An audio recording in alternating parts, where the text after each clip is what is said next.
At the Community Safety Institute, we work on national initiatives on school safety for campuses, universities, and public schools. One of our most recent initiatives is the University Crime Watch program. And University Crime Watch focuses on proactive activities, initiatives that students, faculty, staff, and administrators can undertake to make their campuses more safe and more secure. One of the elements of the University Crime Watch program, we highlight the 3 P's of campus safety. The 3 P's of campus safety are planning, preparation, and practice. Now, planning involves the administrators, the faculty, the staff, and the students working together to develop all hazard plans so they can address critical incidents before they happen. In planning, we emphasize building the documents so that our faculty, our staff, our administrators, and students understand their roles and responsibilities if a critical incident occurs. In planning, we look at all hazards incidents, from the violence on campus to everyday thefts that occur to weather emergencies that may strike when students are in class or when school is in session. Planning is very important, and we try to make sure that our planning is done well ahead of any critical incident happening.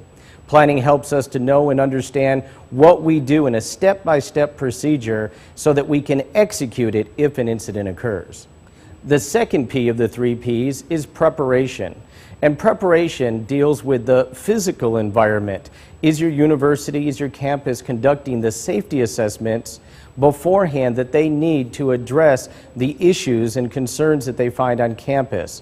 In preparation, we're looking at our communication system. Is it the proper communication system? Is it in place? Can we implement it on a moment's notice and get word out to all of our faculty, our students, and our staff that we have an incident occurring? Have we checked our doors, and can we secure our doors? Do we have locks on our doors? Can we secure our buildings? Preparation deals with the physical elements that we want to address on campus to ensure that if a crisis occurs, then we are prepared to react and respond immediately and address that concern. The final P of the 3 P's, planning, preparation, is practice. And practice is just what it says. It's the drills that we do, the procedures that we rehearse to make sure, especially that our faculty and staff knows what to do in the times of crisis. Practice can be as simple as talking through an activity. Practice could also involve doing role-playing scenarios where you'll act out a specific scenario. Practice also involves drills where you might have full scale or drills with many people, faculty, students, and staff involved. An example of a drill could be a lockdown, a shelter-in-place practice. All of these are very important. It's one thing to have the plan on paper. It's one thing to understand what your role and responsibility is, but it's another thing entirely to be able to execute that plan, to implement those procedures as you practice what you need to do when a critical incident occurs. 3 primary drills that we rehearse to prepare for a school incident, an incident on campus that may involve injuries, that may involve deaths, that may involve weather-related incidents. Those 3 drills are lockdown, shelter in place, and evacuation.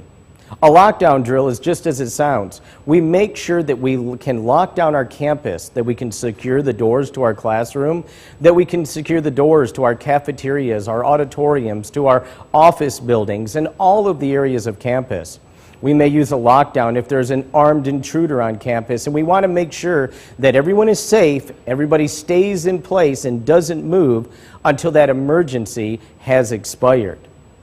In a shelter-in-place drill, it's similar to a lockdown, but the primary difference is where we may shelter our students or staff in pre-designated locations, we allow our main doors to our buildings, our offices, our facilities to remain open. A shelter-in-place may be used in a weather event, a blizzard, a tornado, a hurricane, or a wildfire, where individuals from outside our campus may be seeking shelter on our campus and within our buildings. During a shelter-in-place, we try to keep faculty and staff segregated from those individuals that may be coming into the building and securing them until the emergency passes. The final primary drill that we do in the practice session of the 3 Ps is evacuation. And in the evacuation drill, we want to make sure that we can evacuate our buildings in a timely manner.